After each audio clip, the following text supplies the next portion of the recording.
Hi అండి, ఎలా ఉన్నారు? అందరూ బాగున్నారా? ముందుగా తెలుగు వారందరికీ నా నమస్కారం. అదే కదండి మన సంస్కారం.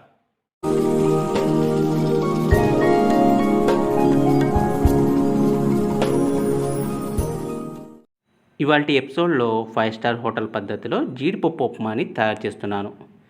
సీక్రెట్ ఇంగ్రీడియంట్స్తో పర్ఫెక్ట్గా ఈ జీడిపప్పు ఉప్మాని ఎలా తయారు చేసుకోవాలో చూద్దాం. ఇలా చేసుకోవడం వల్ల ఉప్మాని ఇష్టపడని వారు కూడా ఇష్టంగా తింటారు.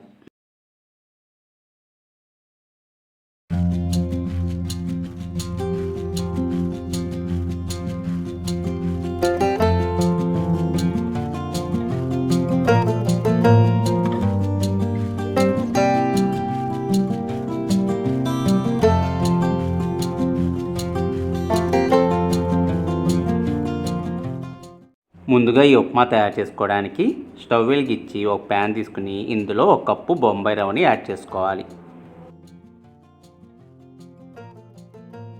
ఇప్పుడు సన్నటి సెగ మీద ఈ రవ్వని దోరగా వేయించుకుని స్టవ్ ఆఫ్ చేసుకోవాలి.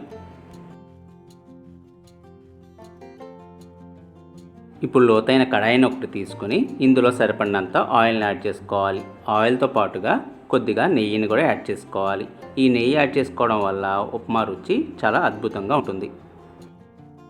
ఆయిల్ వేడెక్కినాక జీలకర్ర, చాయమినపప్పు, పచ్చెనపప్పు, ఆవాలు కూడా వేసుకుని వేయించుకోవాలి. మనం వేసుకున్న దినుసులన్నీ కరెక్ట్గా వేగితేనే ఉప్మా పర్ఫెక్ట్గా వస్తుందండి. ఈ దినుసులు కొద్దిగా మాడినా కూడా ఉప్మా టేస్ట్ మారిపోతుంది.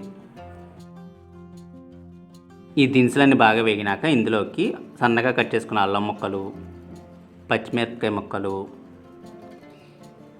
అలాగే ఉల్లిపాయ ముక్కల్ని యాడ్ చేసుకోవాలి. ఇవన్నీ వేసుకున్న తర్వాత వీటిని సన్నటి సెగ మీద బాగా ఫ్రై చేసుకోవాలి.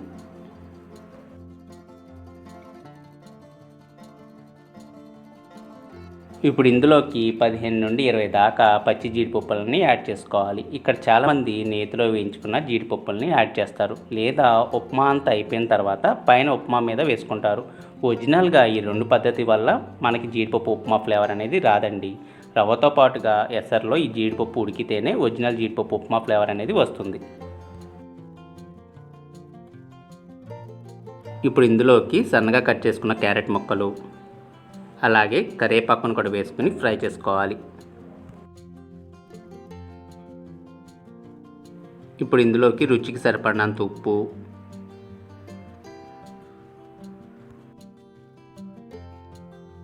అలాగే 2 కప్పుల వాటర్ని యాడ్ చేసుకోవాలి.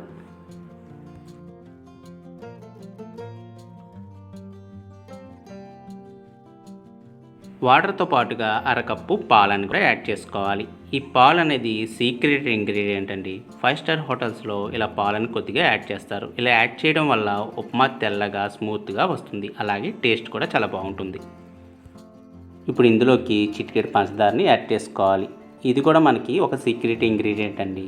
ఇది వేసుకోవడం వల్ల ఫ్లేవర్ అనేది ఎన్హాన్స్ అవుతుంది.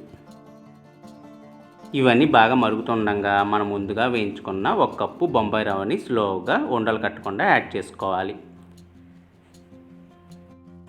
అంటే 1 కప్పు బొంబాయి రవ్వకి 2 కప్పుల నీళ్లు, 1/2 కప్పు పాలు అన్నమాట. ఇప్పుడు ఒక 5 నిమిషాల పాటు మూత పెట్టుకుని సన్నటి సెగ మీద కుక్ చేసుకోవాలి. 5 నిమిషాల తర్వాత మూత తీసుకుంటే జీడిపప్పు ఉప్మా రెడీ అయినట్లే. మొత్తాన్ని ఒకసారి కలుపుకొని స్టవ్ ఆఫ్ చేసుకుని ఉప్మాని సర్వ్ చేసుకోవాలి. చూసారుగా, సింపుల్ టిప్స్తో పర్ఫెక్ట్గా జీడిపప్పు ఉప్మాని ఎలా తయారు చేసుకోవాలో. ఈసారి ఉప్మా ట్రై చేసేటప్పుడు మీరు కూడా ఈ రెసిపీని ట్రై చేసి మీ వాల్యుబుల్ ఫీడ్బ్యాక్స్ని నాకు కామెంట్స్ రూపంలో తెలపండి. అలాగే ఈ వీడియో నచ్చినట్టయితే లైక్, షేర్ మరియు సబ్స్క్రైబ్ కూడా చేసుకోండి.